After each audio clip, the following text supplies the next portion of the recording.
Hey guys, welcome back to my Nepal tour second blog. একটা সুন্দর বৃষ্টিতম দিন নিয়ে তোমাদের কাছে চলে এসেছি। আর আজ ডে 2 নেপালে, আর ডে 1 কলকাতা টু নেপাল আমরা কি করে এলাম আমাদের ফার্স্ট ব্লগের লিঙ্ক নিচে ডেসক্রিপশনে দেওয়া আছে, অবশ্যই চেক করে নিও। আমি এরিকা, ভিডিওটা স্কিপ না করে তোমরা পুরোটা দেখো, অবশ্যই ভালো লাগবে। তো আমরা সকাল সকাল উঠে পড়েছি, এখন বাজে ভোর 5টা, আর যাব চিতওয়ান ন্যাশনাল পার্কে। আর যেটা দেখতে পাচ্ছ সামনে সেটা আমাদের গেস্ট হাউস। এখানে আমরা একদিন স্টে করেছি, কালকে রাত থেকে আজকে সকাল অবধি, যেটা আছে চিতওয়ানে। চিতওয়ানটা সম্পূর্ণ অরণ্যতম এলাকা। এখানে বিভিন্ন রকম বাইরে থেকে লোক এসে এখানে ট্যুর করে আর সার্ভে করে যায়। ঘুম থেকে উঠে দেখি কেউই ওঠেনি, কারণ এই টাইমের মধ্যে আমাদের সবার রেডি হয়ে যাওয়ার কথা ছিল। আর যেমনটা দেখতে পাচ্ছ গাড়ি আমাদের চলে এসেছে, এরম গাড়ি করেই আমাদেরকে নিয়ে যাবে। গাড়ি অনেক আগেই ছাড়ার কথা ছিল, আর আমরা সবাই মিলে ভেবেছিলাম যে অনেকটা আগেই চলে যাব, কারণ বৃষ্টি হওয়ার কারণে অনেকটা লেট হয়ে গেল। মায়ের শরীরটা খারাপ হওয়ার কারণে আমার বর আর মা দুজন মিলেই রয়ে গেছিল গেস্ট হাউসে। তো আমরা বেরিয়েছিলাম সবাই মিলে। ঘড়িতে যেমনটা দেখতেই পাচ্ছ এখন বাজে 6:30, আর 6টাতে গাড়ি ছাড়ার কথা ছিল।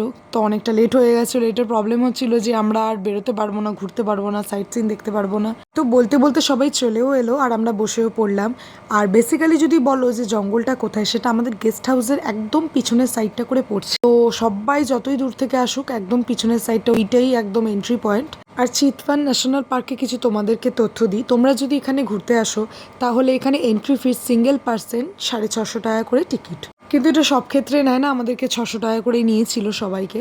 কিন্তু তোমরা যদি এখানে বিভিন্ন রকমের রাইড করো, বোর্ড রাইড, আরও অনেক রকমের রাইড আছে এখানে, তো সিঙ্গেল পার্সন 2000 টাকা করে নেয়। আবার তোমরা যদি জঙ্গলটা সম্পূর্ণ হেঁটে দেখতে চাও, 2 দিন 3 দিন 1 দিন পুরো গোটা দিন সমেত, সেখানে আবার আলাদা টাকা। এরকম তোমরা বিভিন্ন রকমের জানতে পারবে, ভেতরে গাইড দেওয়াই থাকবে।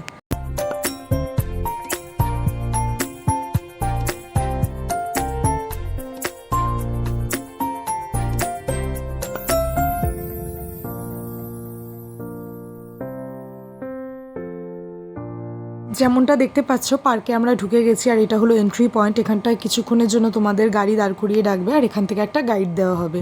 সেই গাইড তোমাদের পুরো জঙ্গলের সম্পূর্ণ তথ্য দেবে। বিভিন্ন রকম গাছ, বিভিন্ন রকম পশু পাখি, ফল থেকে শুরু করে সব কিছু তোমাদেরকে তথ্য দেবে তারা। আর এই গাইড তোমাদের এক্সট্রা চার্জ কোনো নেবে না।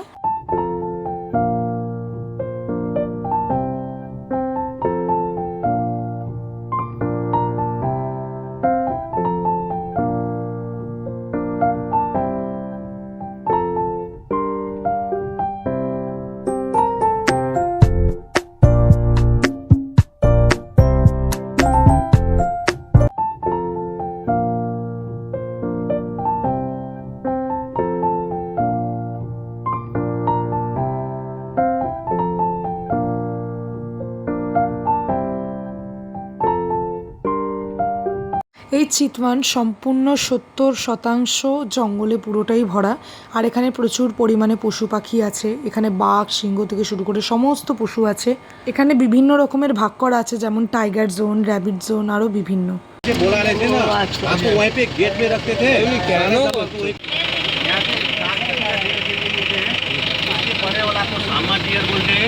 इसको स्पोर्टेड डियर, इससे छोटे वाला को हॉक डियर और सबसे छोटे वाला को बार्किंग डियर। ये डियर फैमिली में मेल के सिंग रहते हैं, फीमेल के नहीं रहते। देखते हैं ना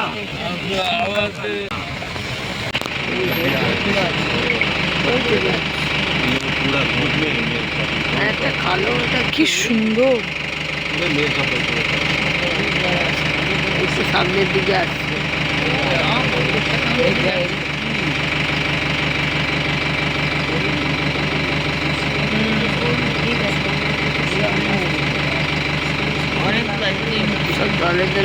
তিনটে না 5টা, না 6টা, ওখানেও 2টো আছে, ওখানেও 2টো আছে, 6খানা আছে। কি সুন্দর লাগে না, কত বড় সিং ওটা।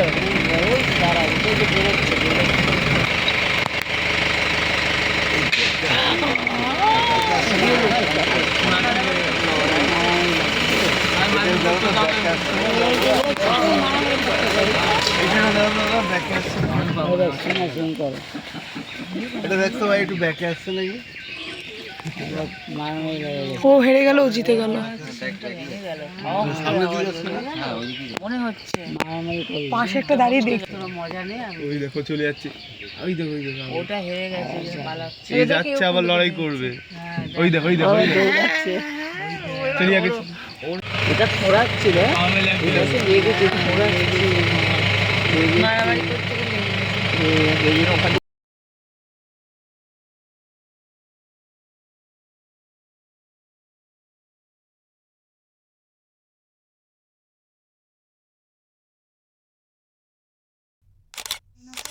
মাথা এটা দেখবে নাকি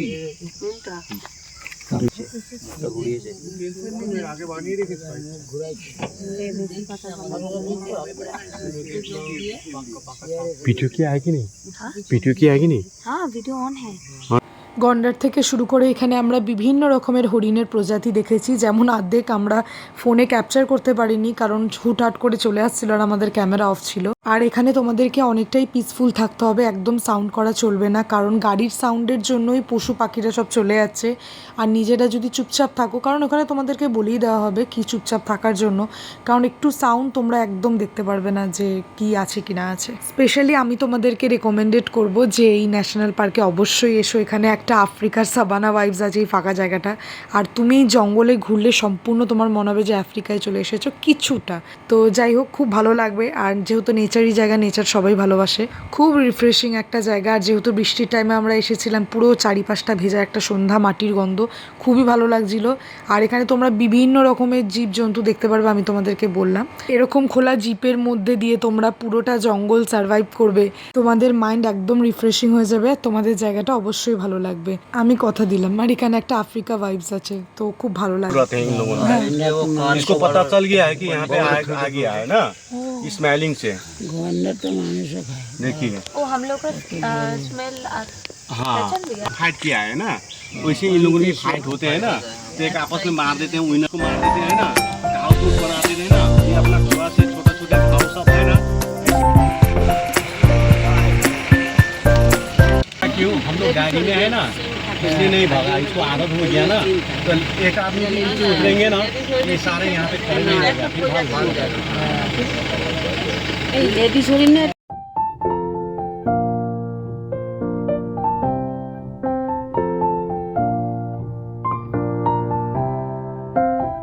ফাইনালি এখানে মুরগিটাই দেখা বাকি ছিল। তো যেমনটা দেখতে পাচ্ছ এখানে বাইরেকার প্রচুর লোক আসে, প্রচুর ফরেনার্স আসে এখানে। আর তেমনিটা জায়গা পরিষ্কারও রেখেছে, চারিপাশটা রাস্তাঘাট সম্পূর্ণ পরিষ্কার, খুব ভালোও লাগবে তোমাদেরকে এখানে।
বড়মা গাড়িতেই বসে আছে, কারণ বড়মার পায়ে প্রবলেম, তো এতটা সম্পূর্ণ জঙ্গলটা হেঁটে আসতে হবে, তো পারবে না তাই। আর এই দুই কাকিমা একদম লেজেন্ড পিস, আমি ফার্স্ট ব্লগেই বলেছিলাম, একদম দেখিয়েওছিলাম।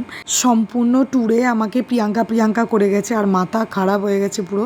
তো এখানে আমরা জঙ্গলের কিছুটা পোর্শন হেঁটেই যাচ্ছি, আর এই জায়গাটা হেঁটেই দেখায়, তো অনেকটা হাঁটতে হবে আপাতত। আর এখানে হাতি আছে শুনছি, আর গাইড আমাদেরকে বিভিন্ন রকমের তথ্য দিচ্ছে, আর আমরা চলছি। थोड़ा से क्योंकि थोड़ा पैसा थोड़ा से ज़्यादा भरने से क्या कर थोड़ा ज़्यादा दूर जा सकते हैं, हाँ है ना। वो भी नसीब होना चाहिए कि ज़्यादा दूर जाने से देख पाएंगे। हाँ ये मैं पैसा इतना भरा लेकिन नहीं ये- पहले ऐसा बात होते है वाइल्ड लाइफ में है ना, हम लोग के हाथी से लड़ सकेंगे না, हैं? नहीं लड़ सकेंगे, राइनो से लड़ सकेंगे, हाँ? है ना? तो कैसे कैसे उसका आइडिया देने का, कैसे भागने का, कैसे बचने का। আমি দেখেছি এরকমটা, মানে অন্য হয়তো দেখেছি। हम लोग के हाथ में वो एक गाय तो अभी भालू भी एक किसी को डायरेक्ट आते हैं, राइनो भी डायरेक्ट आते हैं। टाइगर क्योंकि रास्ते में निकलने से भी वो रास्ता छोड़ देते हैं, वो आई कांटेक्ट करने का टाइगर से। टाइगर देखा हाँ भाग, वो आ जाएगा, फिर कैसे भागने का, পায়ের প্রবলেম না, এতটা হাঁটতে পারবে না। भागने से क्योंकि वो फ्लो करेगा, वो हमला करने लिए आ जाएगा, वो डर गया बोलेगा। हम लोग डायरेक्ट स्ट्रेट उससे आई कांटेक्ट करेंगे ना, वो तकते तकते वो अपनी साइड लग जाएगा टाइगर ऐसे होता है। क्योंकि वो नॉक्टर्नल चाहिए एनिमल्स। अभी धूप लग गया ना, वो तो एक जगह में जाके सो के रहते हैं, देखने में बहुत मुश्किल आते हैं। पैदल में निकलने वाला टाइगर भी हम लोग को देख लेगा ना, और अंदर घुस जाएगा, छुप जाएगा। তো গাইড আমাদের গাইড দিচ্ছে। তো যাই হোক, বেসিক্যালি আমরা এখানে বাঘ দেখতে এসেছিলাম, আমি আর আমার ননদ। খুব ইচ্ছা ছিল যে বাঘ দেখবো, বাট সবার ওই কপালে থাকে না। তো গাইড ওটাই আমাদেরকে বলছে যে সবার কপালে থাকে না, তো এই অনেকে দেখতে আসে কিন্তু পায় না। তো এই জিনিসটাও একটা কপালের ব্যাপার। যতটাই আমরা সবই দেখি, খুবই ভালো লাগলো আমাদেরকে, তাও আমাদের একটু মনটা খারাপ ছিল যে বাঘ দেখতে পারলাম না। আর আমার বড় মাও তাই জন্যই এসেছিল যে সে বাঘ দেখবে বলে। কিন্তু সব ক্ষেত্রে এটা না যে দেখা যাবে, অনেকে আছে যে পরে যে এসেছে সেও হয়তো দেখতে পারলো বা না দেখতে পারলো। তো এই জায়গাটা আমাদের খুব ভালো লাগছিলো, পিছনের দিকটা আর অনেক হাতি ছিল, কিন্তু হাতির সামনে তোমরা এখানে আসতে পারবে না আর ছবিও তুলতে পারবে না, তোমাদেরকে সম্পূর্ণটা দূর থেকেই তুলতে হবে। আর এতটা রোদ ছিল আর একটু গরমও লাগছিলো, যদিও বা চিতওয়ানটা সম্পূর্ণ গরম এলাকা। তো আমাদের খুব গরম লাগছিলো, সকালের দিকটা অতটা বোঝা যাচ্ছিল না, কিন্তু যত দিন বাড়ছিল তো একটু গরম লাগছিল আর ভালো লাগছিল না, মনে হচ্ছিল যে এবার রুমে গেলে ভালো হয়। এক সেকেন্ড, এ বাবা ওই হাতিটা কি করেছে গো? ওই হেয়ার স্টাইল করেছে।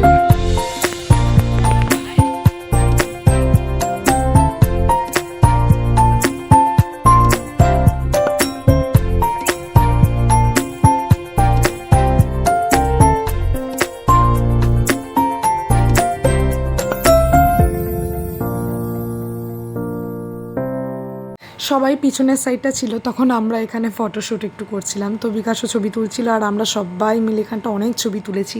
তোমাদের যদি ছবি দেখার থাকে, ভিডিও দেখার থাকে, তাহলে আমার ইনস্টাগ্রাম আর ফেসবুক আইডি নিচে আমি মেনশন করে দিচ্ছি, তোমরা অবশ্যই গিয়ে ফলো আপ করে দেবে।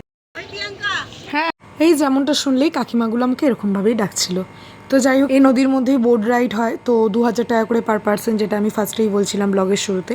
তো এখানটা আমার খুব ভালো লাগছিলো, পিছনে একটা রেস্টুরেন্ট ক্যাফে স্টাইল আছে। এই নদীর মধ্যে কুমির, ঘড়িয়াল প্রচুর পরিমাণে আছে, যেমনটা আমাদেরকে দেখালো। তো খুব গরমও লাগছিল, আর সত্যিই রোদটা খুব খাড়া রোদ ছিল। তো এখানে আমরা খুব ভালো ভালো ছবি তুলেছি, আর এখানে বিভিন্ন রকমের লোক আসছে, তোমরা যেমনটা দেখতে পাচ্ছ দূর থেকে। স্পেশালি পশু পাখির এখানে ছবি তোলে, যেমনটা আগের বোর্ডের লোকটা দেখতে পাচ্ছ, এখানে একটা আফ্রিকান খুব ভালোভাবে ছবি তুলছে সবার। তোমাকে দেখাচ্ছি।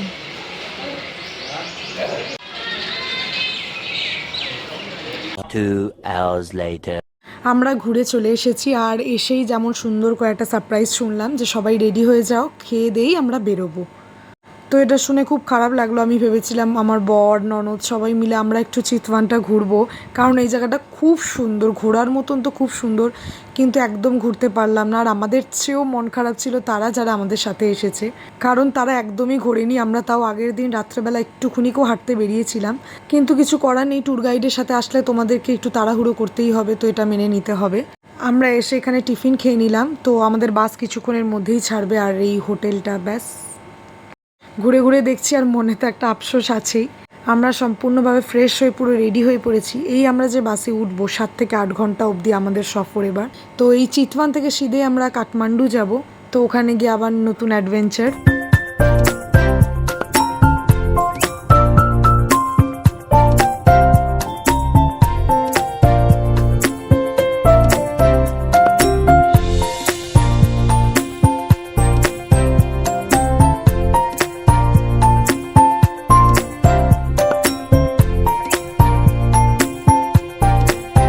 আমরা খেয়ে নিয়েছি, প্রচুর ফরেনার্স এখানে আসে, প্রচুর। এখানে নেপালি আর ইন্ডিয়ান মানুষের চেয়ে ফরেনার বেশি দেখতে পারবে তোমরা।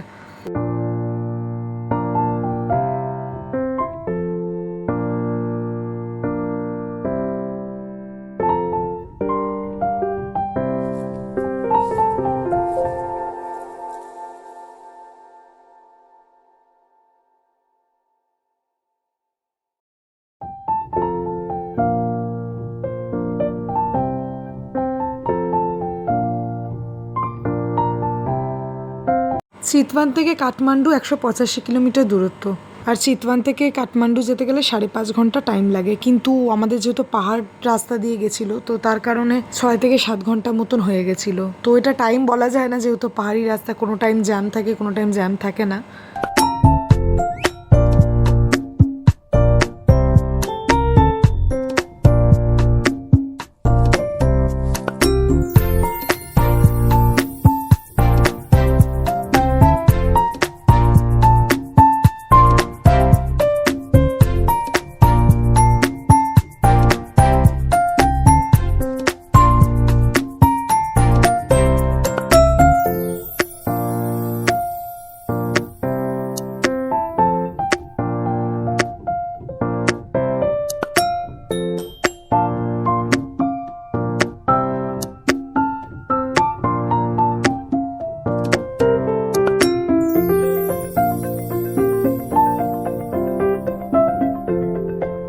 চিতওয়ান থেকে আমরা সবাই খেয়েই বেরিয়েছিলাম, আর এখন সন্ধে 6টা বাজে।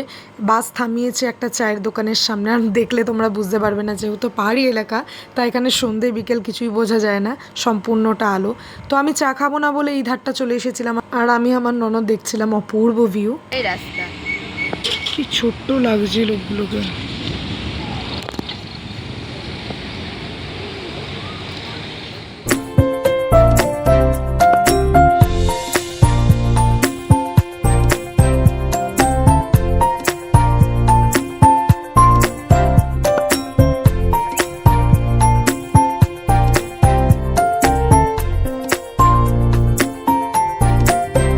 আর আমরা কাঠমান্ডুতে ঢুকে গেছি, আর নেপালের সবচেয়ে পুরনোতম আর সবচেয়ে বড় আর প্রধান শহর হলো কাঠমান্ডু, আর অনেক বড় সিটি, এখানে মার্কেট আছে। তো ভালো লাগলো এই জায়গাটা বেশ।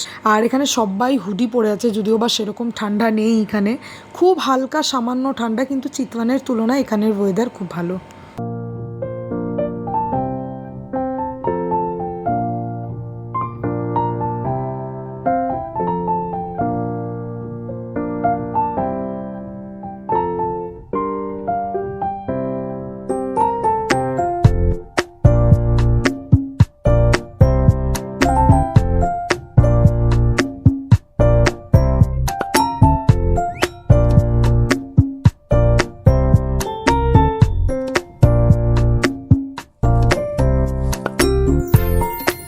আর সুন্দর করে দেখতে দেখতে আমরা গেস্ট হাউস পৌঁছে গেছি। পুরোটা পিছনের সাইডটা অন্ধকার বলে বোঝা যাচ্ছে না, এটা আমাদের গেস্ট হাউস, আর প্রপার রোডের ওপরে। আর পিছনের সাইডটা এটা রান্নাঘর, যেখানে আমরা এসে খাবো। এখানে আমাদের ট্যুর গাইড যে সামনে যিনি আছে, সাদা শার্ট পরে, ইনি আমাদের ট্যুর গাইড।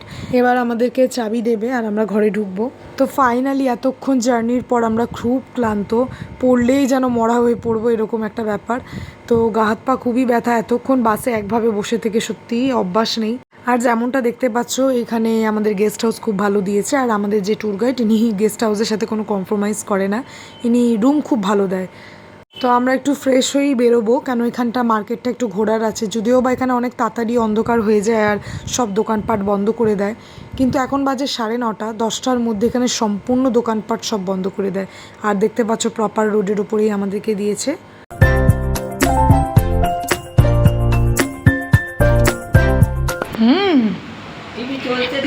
এখানে লিফট, আর এই যে লিফটের অপোজিট আমার হাজব্যান্ডের রুম,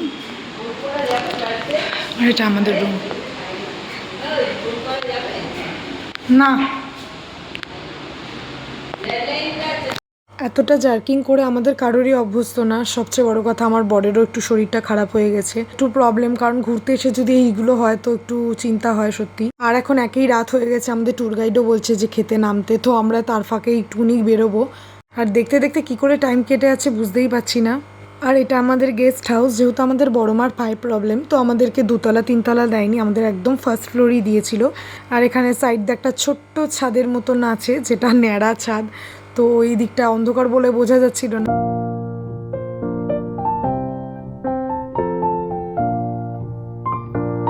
কিছু জানে না, কিছু না, খালি উল্টো পাল্টা লোকের সামনে বলে গেছে। কি বললাম? কি বলে লোকটা গেটটা বন্ধ হয়ে গেছে তো।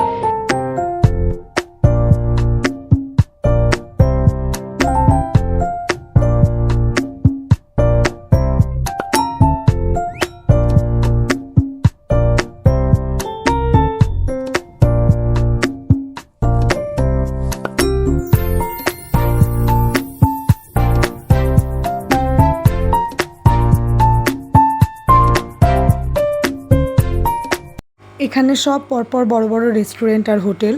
তো এখানটা দেখতে পাচ্ছ পুরোটা অন্ধকার হয়ে গেছে, আর যেহেতু বে এলাকার যতটা হেঁটে আমরা দেখলাম এখানে নেপালির চেয়ে ইন্ডিয়ান বেশি। এই দেখো স্পিডস ঘুরে বেড়াচ্ছে রাস্তায়। আর পাহাড়ি এলাকায় লোমোস কুকুর থাকে এটা আমি জানি, কিন্তু যেই কুকুরগুলো আমরা এখানে পয়সা দিয়ে কিনি সেগুলো এখানে রাস্তায় দেখতে পাবো একদম ভাবিনি সত্যি। আর এখানে প্রচুর পরিমাণে স্পিডস গোল্ডেন রিট্রিভার রাস্তায় ঘুরছে, দেখতে পারবে।